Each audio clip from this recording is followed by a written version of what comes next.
Hello, everyone. Welcome back to English Classes Online. My name is Benjamin. Today's video is on how to answer English objective questions in West African Senior School Certificate Examination and National Examinations Council Senior School Certificate Examination. On this channel, we not only teach English and literature in English, but we also create videos on content marketing, content creation, content marketing, digital marketing, and online business. We share ideas with you that will allow you to create multiple streams of income doing business online. If you are interested in videos like this, make sure you subscribe to this channel and click on the bell icon as well as on the subscribe icon so that you will have free access to all the videos we upload on this channel. And quite interestingly too, you will always receive instant notification whenever a new video is uploaded on the channel. Let's go right into the lesson. We are going to look at various objective questions. We are looking at West African Senior School Certificate Examination, June 2010, English Language 2 objective test questions. We are going to look at 5 sections. In other words, we are going to solve 75 questions. All right? Section 6, you will find a video uploaded on section 6, which is dealing, which has to do with register. I uploaded a recent video that gives you a detailed explanation on how to answer questions in section 6. But I want us to look at these various sections just to give you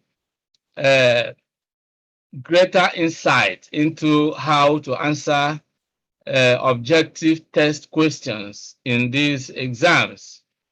Now, I will be explaining the grammatical principles involved as we treat each section. So I will implore you to get your past question compilation guide, be on the same page with me, especially find 2010 past question, and then let's go through this one by one. If you are preparing for any of these exams or you want to really learn grammatical principles, you know, this is not only useful for those who are going to sit for exams, it is also useful for people who are learning English grammar, who want to understand how English grammar works. All right? Because these principles that are involved in picking the right answers here are also relevant to everyday use of English. All right? So let's get into it right away.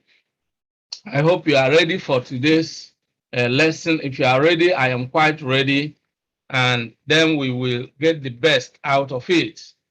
Let's start with section 1.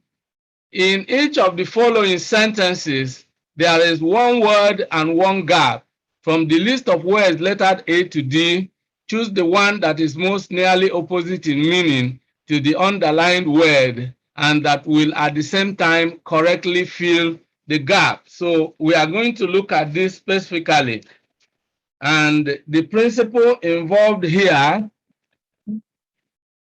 is contextual antonyms. Contextual antonyms. Now, the word antonym, it means, you know, a word that is nearly opposite in meaning to another word. That is antonym.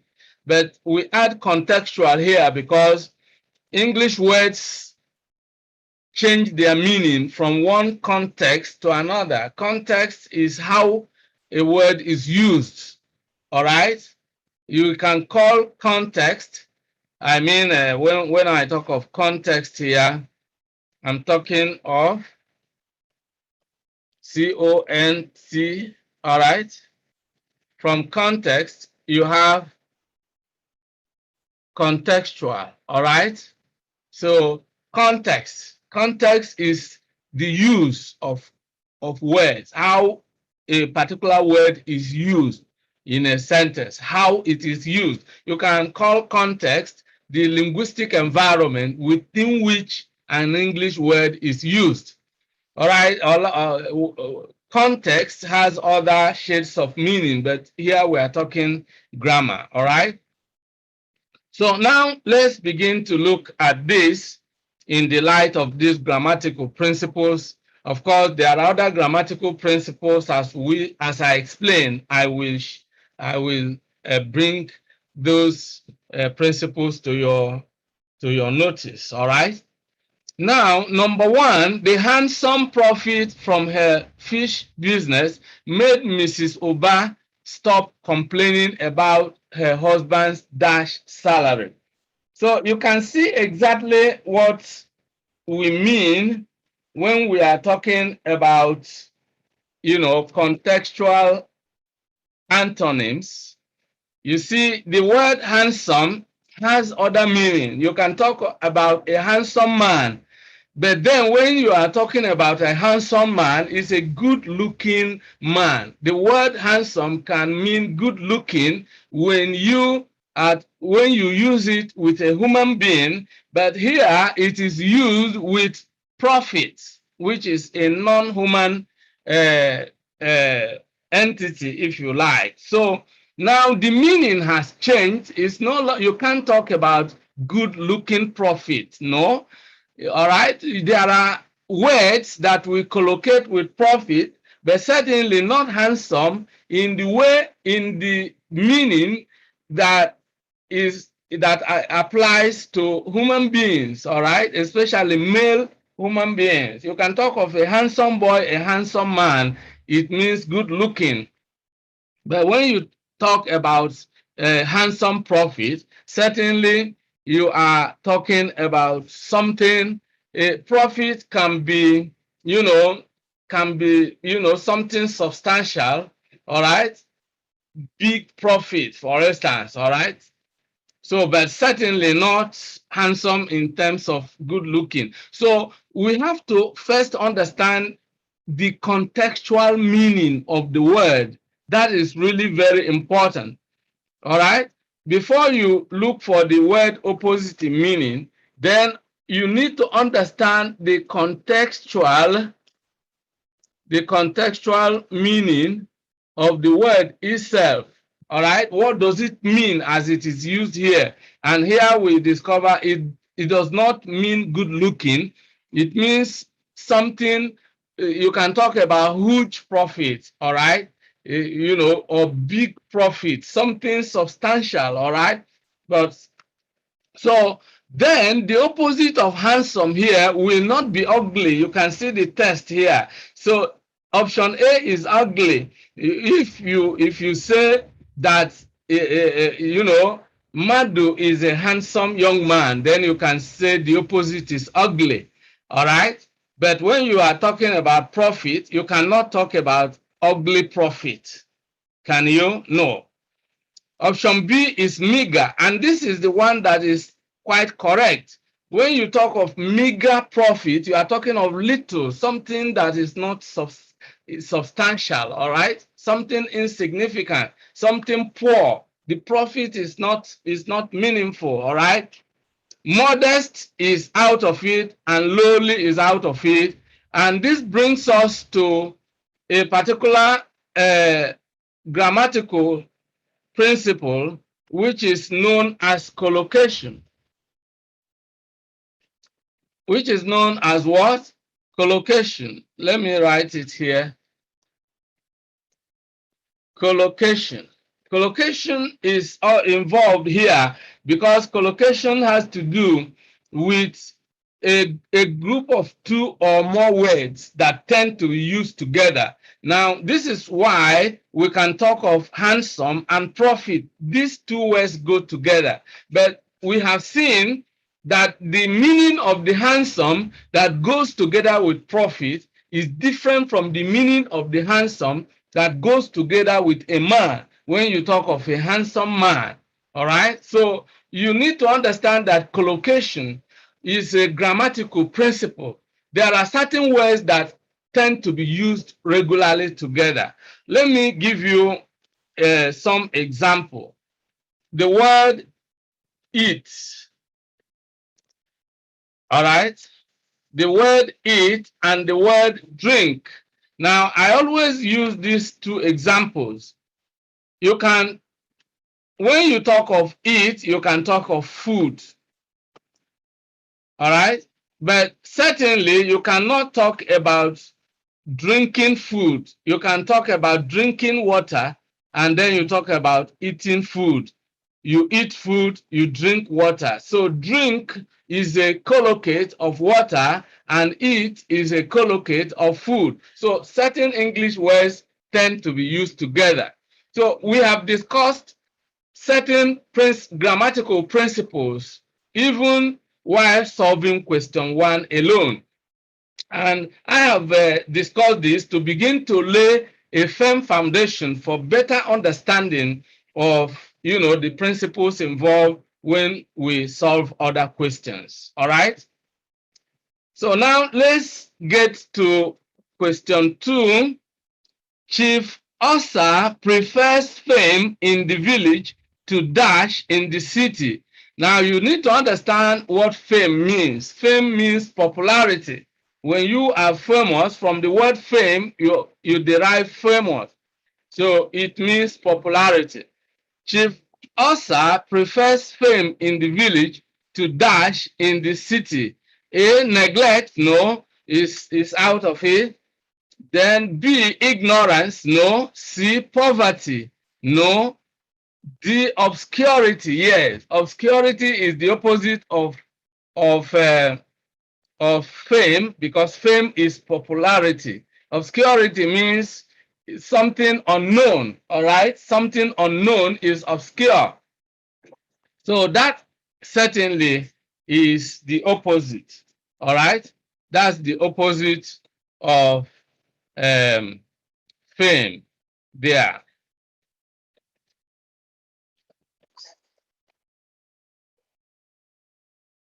In question 3, we have the media houses should employ both the novice and the dash journalist. Now, the novice is someone, the novice refer to,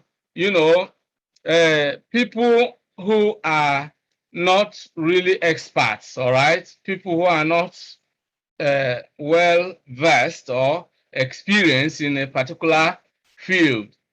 So we have to look for the opposite of novice, and especially one that collocates with journalists. All right. Apprentice, no. Apprentice, no. You can talk of an apprentice when you are talking about learning a trade. All right. Then B, probationer, no. Probationer refers to something else. Newcomer, no. Newcomer has a meaning that is similar to novice, but certainly not in this context. D, veteran, yes. When you talk about veteran, meanwhile, I hope you have taken notes that we picked obscurity in question 2. So veteran, you hear about veteran journalists. A veteran is someone who is experienced in something, who has really been an expert in that field, a practitioner who has really who is versed in a particular field. All right, a veteran journalist. The opposite is the novice. All right. Question number 4. While the registrar considers the matter insignificant, take note of the underlined word insignificant. All right. His deputy sees it as what? As dash. A, minute. No. When we talk of insignificant, we are talking of unimportant.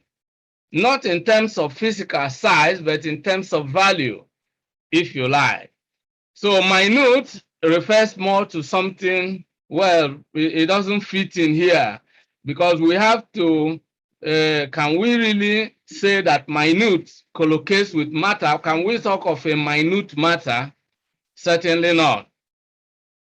Well, B, crucial, is more like it. We can talk about crucial matter. If a matter is crucial, then it is significant, it is important. And so crucial is really the contextual antonym to insignificant here. And so C is compulsory, it doesn't fit in here. Marvelous doesn't also fit in here. All right, so that is exactly the way it is.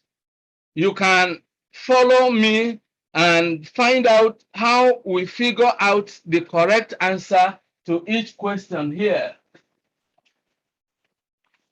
And this will equip you with the linguistic tools, the grammatical principles that will help you to answer questions correctly in these various sections that we are looking into. Question number 5.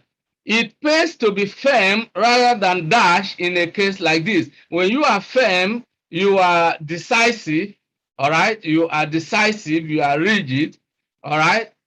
All right, so let's look at the opposite of firm as it applies to case, all right?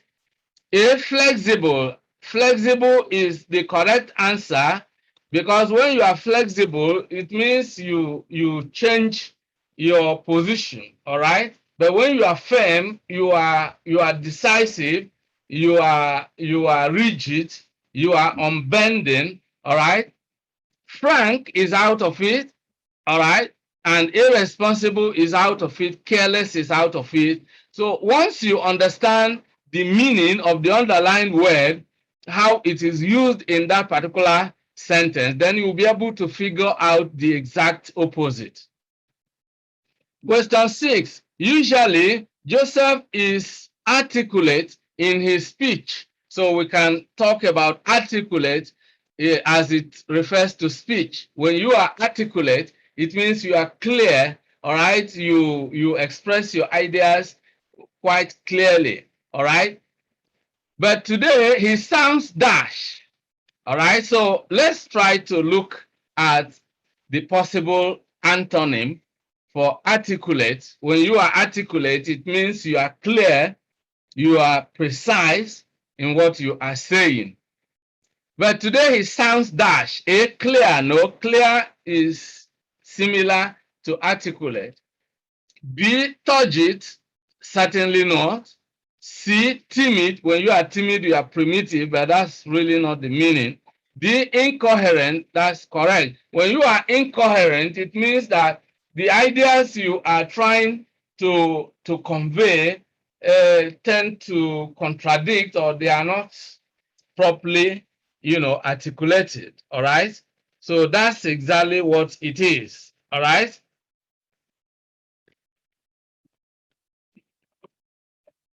Now let's look at question number 7. Demands. Okay.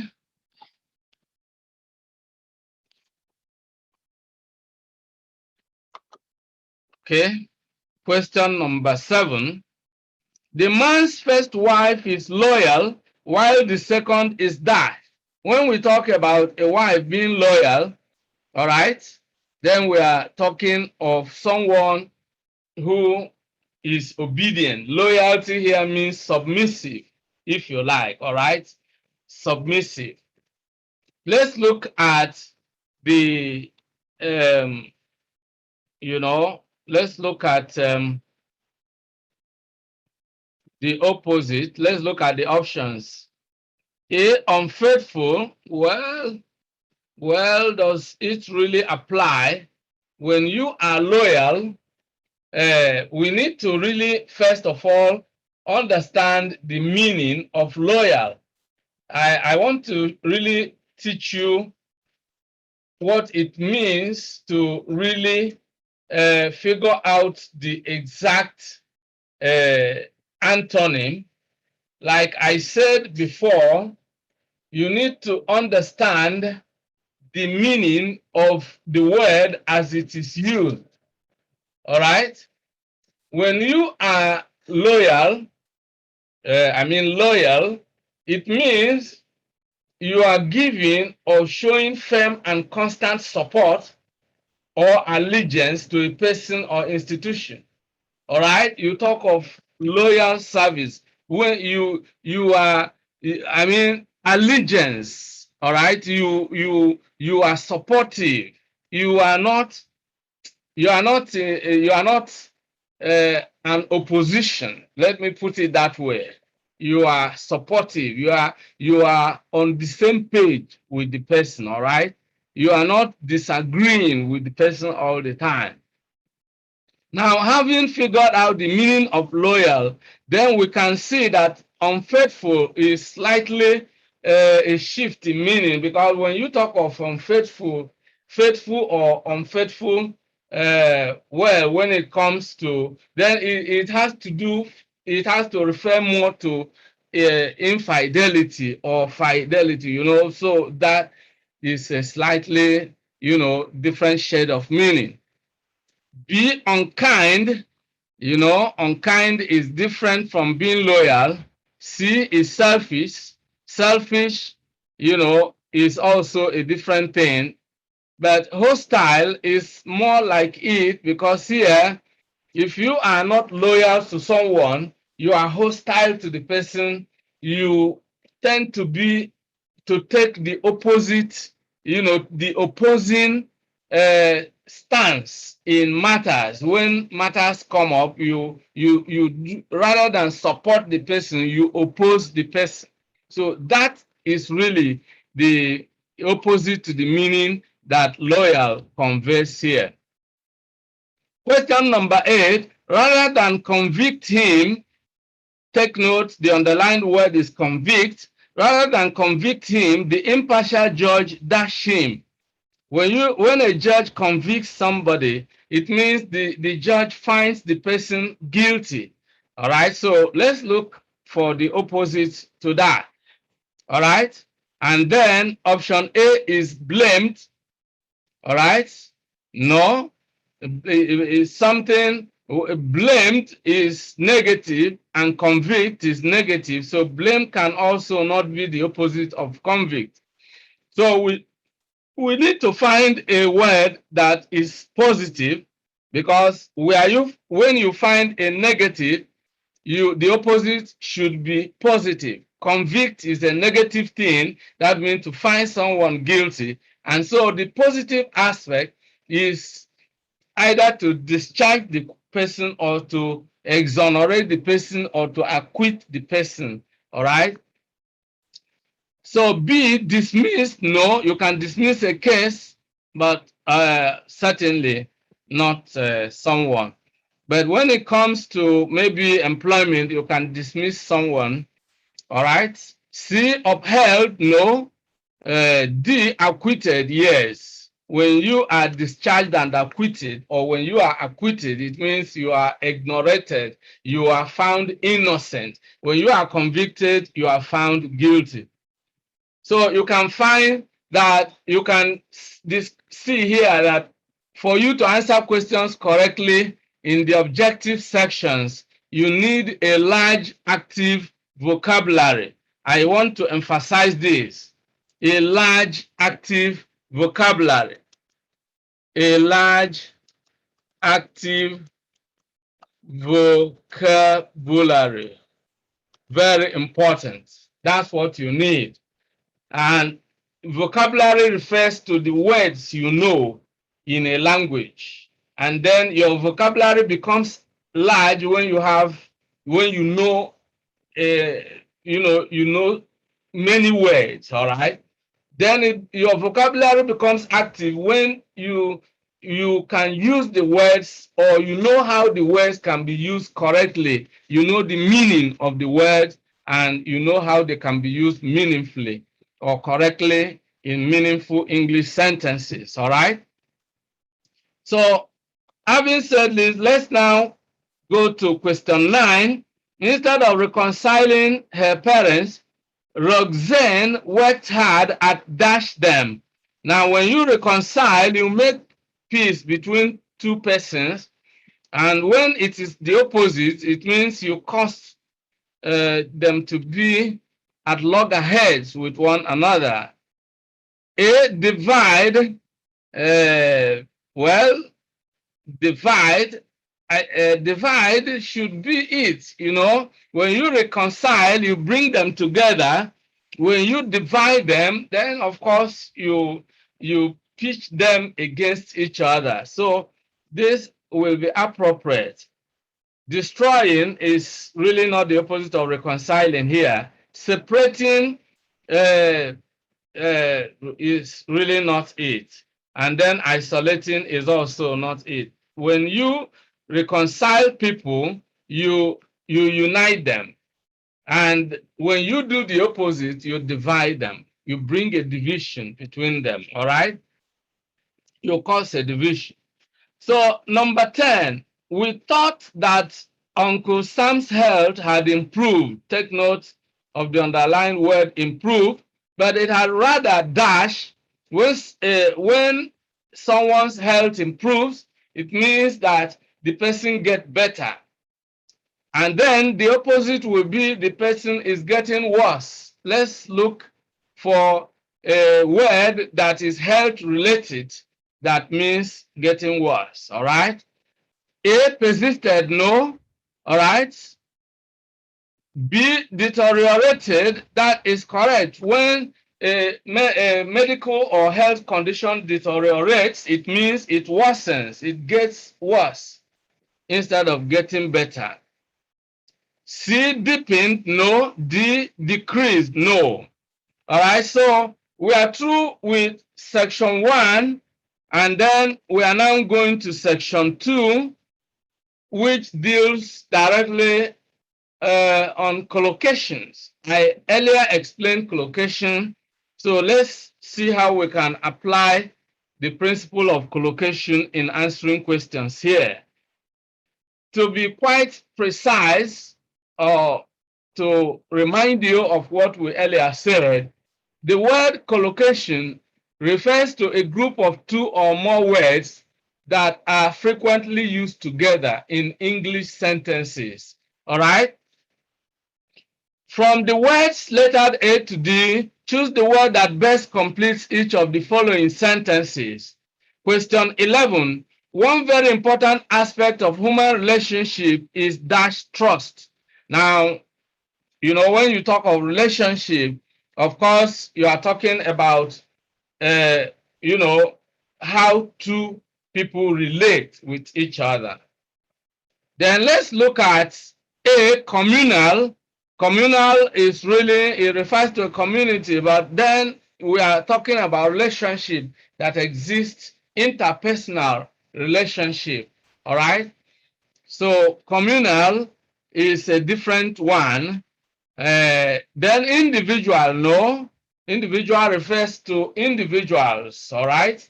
Then C, mutual, is correct because anything mutual is what transpires between two persons. You can talk about mutual trust, mutual love. When you talk about mutual trust, it means that A trusts B and B trusts A, so it becomes mutual, all right? Then D is out of it, which is personal. Question number 12, 2 tasks were performed dash and we were able to finish early. Well, 2 tasks were performed dash. Let's look at the options. Option A, alternatively, no. Alternatively, it means you alternate. But then I don't think that will simplify the process or speed up the process. B, simultaneously, is quite correct, because when you talk of simultaneously, you are talking about two things happening at the same time. Two tasks were performed at the same time, and we were able to finish early. You know, this task is being done, the other task is being done, and so instead of finishing one and then going to start a new one, simultaneously is the word. Then C, consecutively, no. D, separately, no. The appropriate word is simultaneously, happening at the same time. All right. Question number 13. The committee is charged with finding a dash solution to the crisis. Here we need a word that fits in together with solution. How can we describe a solution? All right. If it is the ideal solution we want to the crisis, how can we describe it? We are looking for a modifier. Is it a good solution? A lengthy solution? No. A current solution? No. A lasting solution? Yes. The word lasting is something that not after you think you have solved the problem, then it reoccurs. A lasting solution is a solution that is permanent. The problem is solved once and for all. The crisis is resolved and it doesn't happen again. This strong, we can't talk of a strong solution. We can talk about a lasting solution. And that is why we are dealing with collocation here. Words that are frequently used together. When you use two words that fit in together in a sentence, they are collocates. And the principle of their being used together is collocation. All right? Question number 14. We are worried by the dash that exists between the two factions of the party. All right? We are worried by the dash that exists between the two factions of the party. Now, there's another grammatical principle that I would like you to observe, which, of course, is useful when talking about, when trying to find the correct answers, and that is what we mean by context clues. Now, what are context clues? The context clues are other words that exist in a passage or in a sentence or in a text or in a speech that gives us some idea about the meaning of what is being said. All right, so it is just quite related to context, how a word is used, the kind of message that is conveyed when certain words are used together. All right, so it's not far from collocation. All right, but then we find certain words as clues to give us signal as to what we are looking for. We are worried by the divide that exists between the two factions of the party. Now, one of the context clues here is two factions. You need to understand the meaning. When you have factions, you have two rival groups, two groups that are opposed to each other. And so what the kind of relationship or situation that exists between these two groups of people that are opposed to each other, this gives us a clue to the meaning of the word that can fit in here. So let's look at a distraction. Of course, that's not what it is. Distraction can be just something that removes your attention from something. A commotion, not necessarily. All right. It may not be commotion all the time, but then there's a kind of enmity, there's a kind of disagreement, an unhealthy relationship, if you like. Then see confusion. No, the rivalry. That's the word. Rivalry is a kind of unhealthy relationship, unfriendly relationship. All right. opposition, if you like. Question number 15. Our teacher was not speaking dash when he said that the bossa was under a cloud. All right? He was not speaking dash. When you say someone is under a cloud, you are speaking figuratively. All right? You are using figurative language. All right? So it means the teacher was not speaking literally. Obviously, that is quite correct, because when you talk about conveying meaning, you have different types of meaning you can convey in a language. One of them is literal meaning. All right? One of them is literal meaning, and the other one is figurative. All right? You have literal.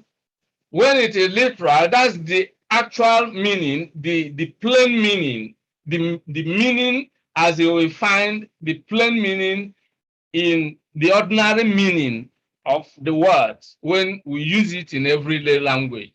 That is literal meaning. Figurative means when we use this word beyond the ordinary meaning of the word or expression. So we can then understand what this means. Our teacher was not speaking literally when he said that the bossa was under a cloud. We can say the teacher was speaking figuratively, all right? Figuratively. B, simply no. C, frankly no. D, directly no. The right option is literally. Now, question number 16. The signature on the document lacked dash, so it was rejected. Now, if a document is rejected, then what does it lack? It lacks authenticity, right? It lacks it lacks genuineness. A document can either be original, it can either be valid or invalid, or it can. If a document appears to be forged, or it appears to be false, then of course it can be rejected. And when it is it appears to be something forged, or it is not genuine, then it lacks genuineness, right?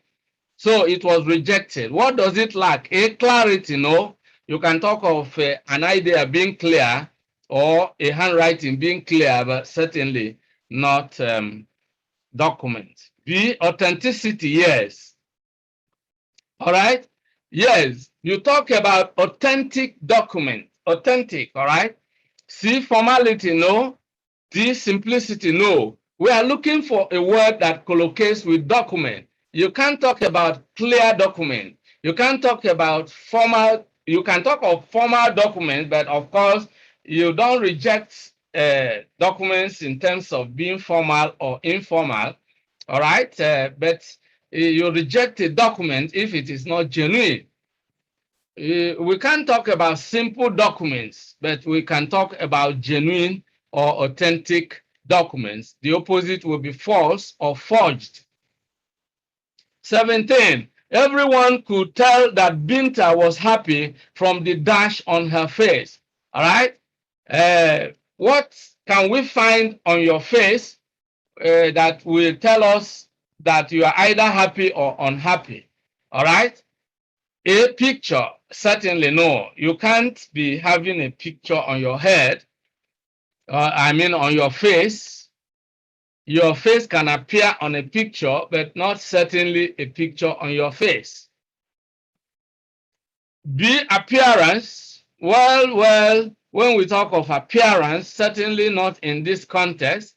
C, expression. Yes, we are talking about the expression on someone's face. All right. When we talk about the expression on your face, then certainly we are talking about how you look, all right? Whether you look excited or you look downcast, all right? The expression. This side, no. Then question 18, his last novel was dashed by his visit to prisons. All right, was dash. A, inspired, yes. When you are inspired by something, something gives you an idea as to how to do something, all right? Something can be an inspiration to you, all right? His last visit, his last novel was inspired by his visit to the prison. So we can say that his visit to the prisons was the inspiration he needed for writing that novel. Was generated? No. By his visit? No. Conceived? No. Revealed? No. Inspired is the word. Question number 19. As a result of the power cut, production at the paint factory came to a dash. Well, it came to a stop, we can picture here, but what is the right word? As a result of the power cut. You know, when the power is cut, then production comes to a halt, right? Let's look at the appropriate word here. All right. And of course, a hold up. No, you can talk about maybe traffic if you are talking of hold up or something else. B, blockade. No. C, stand still. Yes. So if something comes to a standstill, it comes to a stop. Suspense. No. Question 20. Several dash were passed at the meeting. Several dash. What is the kind of thing you pass at a meeting? You know, and you look at the word passed. So the word we pick has to collocate with past. What can simply be passed at a meeting? A, memoranda. Well, do you pass a memoranda? No, certainly not. B, decisions. You can take a decision, or you can take a decision or reach a decision, but you don't pass a decision. C, resolution. Yes, that's quite correct, because you can pass a resolution. Even when you talk of the parliament or the legislature, of course, they pass a resolution. A meeting can pass a resolution. All right. D, action. No. So the correct answer is resolution. So we are going to take a short break, and when I return, we shall continue from question 21, and obviously that will be in section 3. So stay tuned. You are welcome back. We are going to continue with solving past objective test questions in the West African Senior School Certificate Examination, June 2010.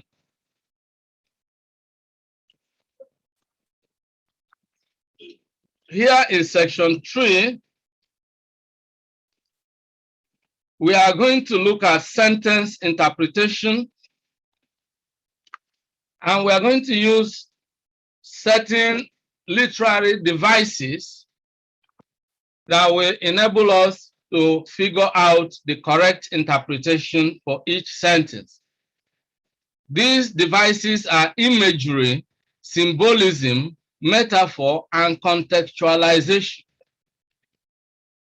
Imagery has to do with, you know, how words are used in a manner that, you know, appeal to the senses. All right. Words being used in such a manner that they create mental pictures of what the speaker or the writer is trying to convey or talk about. Symbolism is the use of certain things as symbols when such words are used in a manner that, you know, in a manner that uses symbols to refer to certain things. And metaphor is a figure of, you know, a figure of substitution when you use one thing to refer to another. We are going to look at them when we come in contact with questions that involve their use. Then contextualization is, a principle that enables us to figure out the meaning of a word from other words that are used together with it. All right, so we are going to look at all this. Now let's start. After each of the following sentences, a list of possible interpretations is given. Choose the interpretation that you consider most appropriate for each sentence. 21. James and Henry were at daggers drawn when I knew them. So here we are going to look at imagery. When daggers are drawn, when you have two persons, the other one has drawn a dagger, the other one has drawn a dagger, what image does it create in your mind? It's the image of hostility, the image of aggression, being aggressive. All right, they are hostile to each other. All right, this means that they were always angry with each other. All right, you can be sure that that is really what that really means. Be always wore daggers, certainly no. All right, that is figurative use of word. It doesn't mean they will be carrying physical daggers, but they were angry with each other. C, we are good at drawing daggers, no. D, we are fighting everybody, no. The answer is A, they were angry with each other. We derive the meaning from this use of daggers drawn, of course, which creates an image, and which also, by the way, is a metaphor for being angry or hostile. All right. Then question 22, my book has become dog-eared through use. Again, this imagery can help us to understand this. You can figure out what image this creates. Dog ears. If something appears like the ears of a dog, so to say, what does it really, what picture does it paint to you? All right.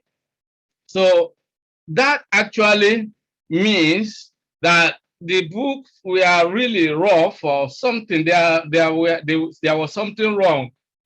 This means that A, the corners of the pages of my book are crumpled. Yes. All right. The pages are crumpled. All right. Giving you the picture of the ears of a dog. My book is designed like dog's ears. No.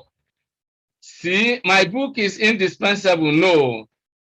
D, my book is torn. No, it may not be necessarily torn, but it is the corners of the book, of the pages of my book are crumpled. That's what it simply means. Number 23, Musa does not believe that there is poverty in Africa. He is a die-in-the-wool capitalist. Die in the wool. It died in the wool. If something is dyed in the wool, what picture does it really give you?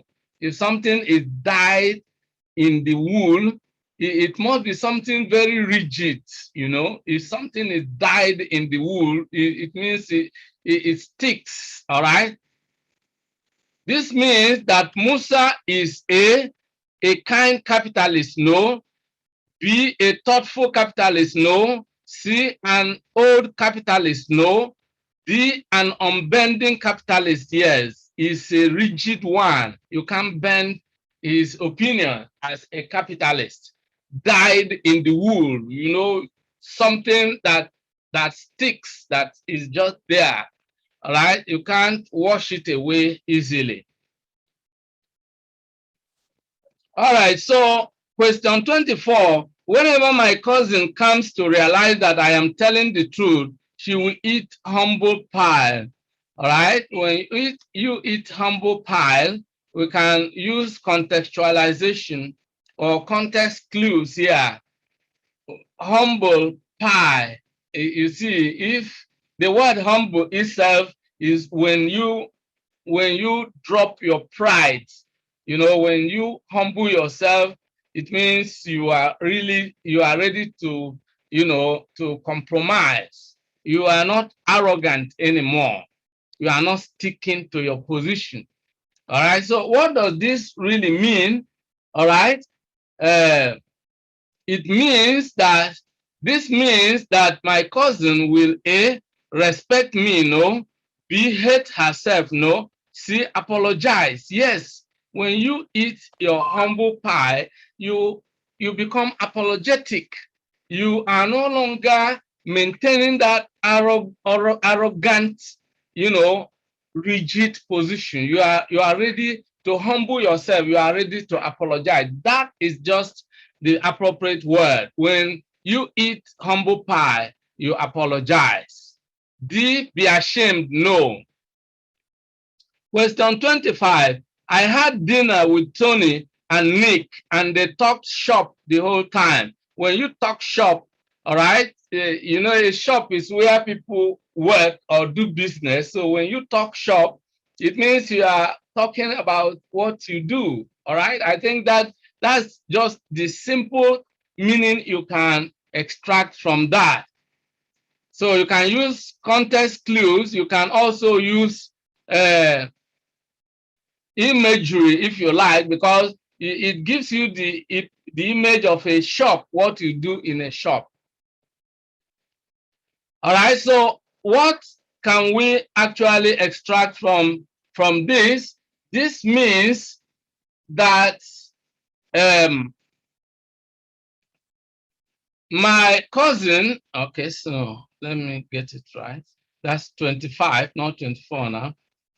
All right, this means that they talked about buying things from the shop. No, avoid this kind of option that, take something that is figurative and try to apply a literal meaning to it. No, avoid it.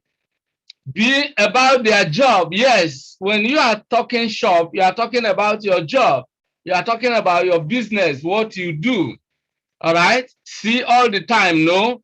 D, about taking me to the shop. No, certainly no. So you can see that another thing that I need to bring to your notice here is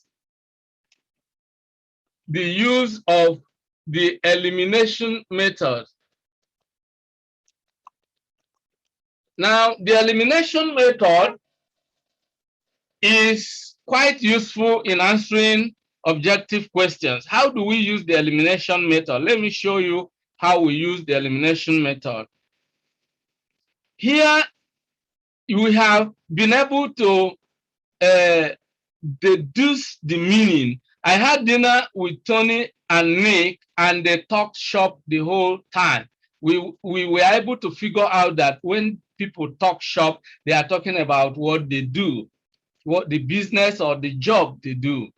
So we can then eliminate options that are not that do not correspond to the meaning we have extracted. That's what I mean by elimination method. And so A, about buying things from the shop, we eliminate that. C, all the time, we eliminate that. D, about taking me to the shop, we eliminate that. So if we eliminate all of them, what do we have? We have 4 options. We have eliminated 3. We just use the mathematical method. All right, elimination is just about, the ones you have removed. Now you have removed 3 from 4. So what do you have? You have 1. So we have eliminated 3, and then we only have to look at the option that is left. Here we eliminated A, about buying things from the shop, we eliminated that. C, all the time, eliminated. D, about taking me to the shop, eliminated. So what we have left is only option B, and so we pick it. And when we examine it, it fits in, you know, about their job. Okay, so let's go to question 26. His decision to reconcile with his former agent paid off. Now, if something pays off, it means it achieves the desired objective. It means it is successful. If something pays off, it is successful. All right. Then, of course, you also understand that we can derive this positive meaning from the word pay. When something pays, it is profitable, it is useful, it is positive. All right, it's successful. Okay, so this means that the reconciliation A yielded positive results. Yes, that actually is what it means. Yielded positive results. It can't really be otherwise, all right? Because if something pays off, it is positive, as I earlier mentioned. B cost him a lot of money, no. C was unsuccessful, no. D cost him some trouble, no. So you can also use the elimination method here. If something pays off, of course, it doesn't cost you trouble. It yields positive results. Question 27. The beauty of Bimpe's garden shows that she has seen green fingers. Now, what does it mean to see green fingers? You know, so this, again, we can use imagery here, all right? Because when you look at it, we can use imagery and we can also use symbolism. You know, when we talk of the Green Revolution, it's always referring to agriculture. You know, when you talk of the something green, it's something that most of the time refers to agriculture. All right. So when you have green fingers, when you are seeing green fingers, it gives you a picture of someone who is dealing with aspects of agriculture, and specifically when you talk about plants. All right. So that's exactly the picture it gives us. This means that Bimpe A always paints her finger green, eliminated. You see, I have shown you how we can eliminate those answers that appears quite ridiculous when we look at them.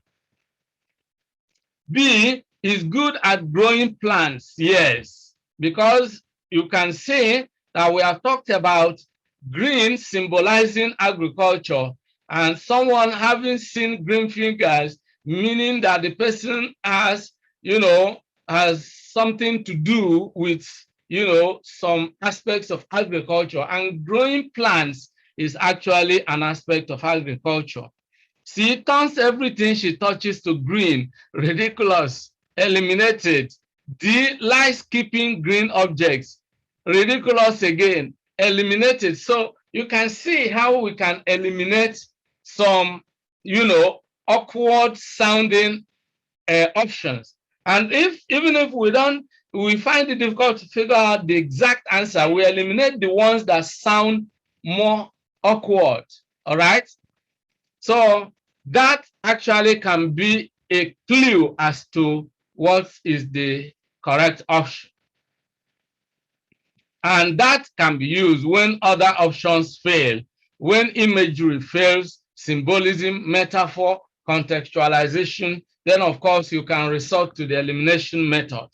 All right? So now let's look at 28. I would have visited you, but for my father's ill health. But for my father's ill health. Now, a context clue here is but. You see, I would have visited you, but. But introduces an opposite idea, but gives you the clue that, you know, something you aimed at doing was not actually done. I would have visited you, but that but signals, you know, signals the truncation of that idea, the fact that it didn't happen. All right. And then for my father's ill health is a reason for not doing the visit. So you can see how we can contextualize. You know, from the context, we are able to derive the meaning. You know, from the context, we are able to derive the meaning. Contextualize. So we try to arrive at the meaning or figure out the meaning from the words used within that sentence. All right. So having said that, let's now look at through the options. All right. And that is, this means that A, father's ill health would have made me visit you. Again, this is awkward because it's ridiculous. Well, in a way, somebody's father's illness, so that's if you are a doctor, but there's nothing here that shows us that that is exactly the case. So obviously, that's not really the option. A, father's ill health prevented me from visiting you. Beautiful. That's the right option. You know, the original intention was to visit you. Then father's ill health, you know, prevented me from visiting you. That's the correct interpretation. See, father threatened to fall ill if I visited you. It's quite ridiculous again. These are the types you eliminate because they sound ridiculous. B, father did not fall ill, so I couldn't visit you. Of course, that is not what the sentence means. So you can see again the possibility of using the elimination method when you examine the options and find out the ones that are obviously ridiculous, all right, or irrelevant, if you like. Question 29. Her husband's death has forced her to tighten her belt. Now, if you tighten your belt, what picture does it give you? If you tighten your belt, you are making some adjustment. You are not allowing your belt or your cloth to be loose. It's idea of adjusting, you know, something. All right. So, and what does it mean when you tighten your belt? It means that you tend to cut down on your expenses. This means that she has become more economical. Yes, that's the right option. More economical. B, adjusted her belt. Ridiculous. Eliminated. You know, become very aggressive. Of course, there's nothing in the sentence that suggests that, because the fact that her husband died did not suggest that he had to become aggressive or get ready to fight anyone. Then D, become very greedy. No, there's really nothing that suggests that. So you can see how we can also use the elimination method, but where we can use any of the other options, then we can figure out the meaning. And of course, we just go straight and pick the right answer. And where we have some, we are in between two opinions, then we resort to the elimination method. Then number 30, some candidates take examinations in their stride. If you take something in your stride, what does it mean? You know, when stride means you are just moving about, you are just going, all right? You take it in your stride. It doesn't really stop you. You know, when you take something in your stride, it means it doesn't affect the way you are moving. if you look at it in that way, using imagery, all right? Using imagery. And then you look at taking something in your stride. It is a metaphor for something, for something. Then a combination of imagery and metaphor will actually give you some idea to what it really means. Now let's look at the various options. All right, let's look at the various options, and you can see again that we can use the elimination method as well where it applies. A, prepare hard for them. Some candidates take examinations in their stride. Prepare hard for them. No, do not worry about them. Yes, when you take something in your stride, you don't worry about if you take certain things in your stride, you don't allow them to weigh you down. You don't allow them to get you emotionally depressed. All right. C, find them insurmountable. No. B, are familiar with them. No. Well, this is where we are going to draw the curtain in today's video. We have been able to cover sections 1, 2, and 3. In the next video, we are going to look at sections 4 and 5. All right, but for today, we are going to draw the curtain here. I hope you have enjoyed today's video. I hope you learned some principles, some grammatical principles, and of course, also some literary devices that will help you in answering questions correctly when it comes to objective questions in the West African Senior School Certificate Examination and National Examinations Council Senior School Certificate Examination. If you enjoyed today's video, like the video and share it with your friends and relations. If you have not subscribed to this channel, this is the appropriate time for you to make sure you hit the subscribe button below and also click on the bell icon so that whenever a new video goes live on the channel, you will receive instant notification. If you have any questions, any comments or suggestions, please leave them in the comment section below. As a matter of fact, today's video is being uploaded in response to certain requests from some of you who specifically asked me to give you tips on how to answer objective questions. Even though I have already created videos on how to answer objective questions, yet I felt obliged to do a new video, and I revisited some old questions to throw more light on them, the principles that will be of help to you. So if you have watched previous videos similar to these, then this video will help you, give you greater understanding.